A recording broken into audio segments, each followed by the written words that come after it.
নমস্কার বন্ধুরা, অর্চনার কিচেনে আপনাদের সবাইকে স্বাগত। আজকে চলে এসেছি একটা কাঁকরোলের রেসিপি নিয়ে।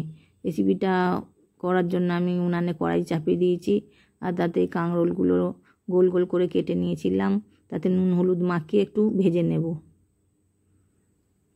ভাজার জন্য আমি আঁচটা একটু কম করে ঢাকনা চাপা দিয়ে 1 মিনিট রেখে দেব।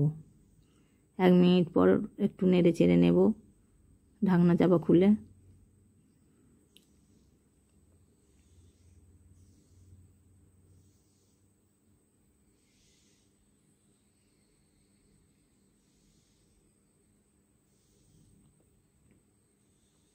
আবার একটু ঢাকনা দিয়ে রেখে দেবো 1 মিনিট। এবার এখানে সে 1 চামচের মতো সাদা তিল, 1 চামচ 4 মগজ আর 2টো কাঁচা লঙ্কা আমি বেটে নেব। 1 মিনিট পর আবার ঢাকনা চাপা খুলে ভালো করে নেড়ে দেব।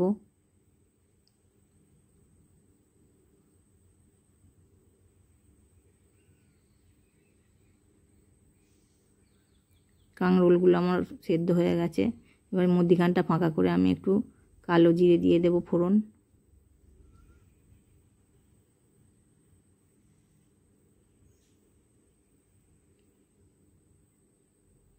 আর একটা কাঁচা লঙ্কা ভেঙে দিয়ে দেব। ভালো করে নেড়ে চেড়ে এগুলো মিশিয়ে নেব।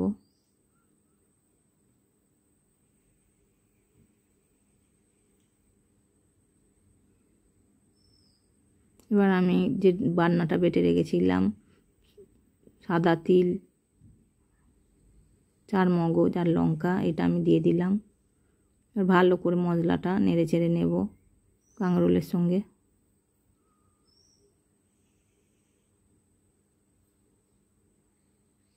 এবার আমি দিয়ে দিলাম স্বাদ অনুযায়ী লবণ।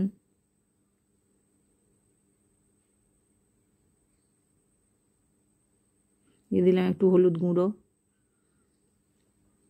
এই লবণ আর হলুদ দিয়ে আরও একটু ভালো করে মিশিয়ে নিলাম। এবার দিয়ে দেবো কাশ্মীরি রেড চিলি পাউডার, আর দিয়ে দেবো একটু চাট মশলা 1/2 চামচের মতো, আর দিয়ে দেবো একটু 2 চামচ টক দই। এগুলো আমি মিশিয়ে দিলাম। আর এই সময় ফ্লেমটা আমি লো ফ্লেমে রেখেছিলাম। 1 মিনিটের মতো ভালো করে ফুটিয়ে নিলাম। আর দিয়ে দেবো অল্প একটু চিনি। চিনিটা দিলে স্বাদটা আরও টেস্টটা ভালো হয়, সেই জন্য দিলাম। আমার চ্যানেলের রান্নাগুলো যদি আপনাদের পছন্দ হয়ে থাকে তাহলে চ্যানেলটিকে সাবস্ক্রাইব করে পাশে থাকার অনুরোধ রইল। লাইক, কমেন্ট অ্যান্ড শেয়ার করবেন।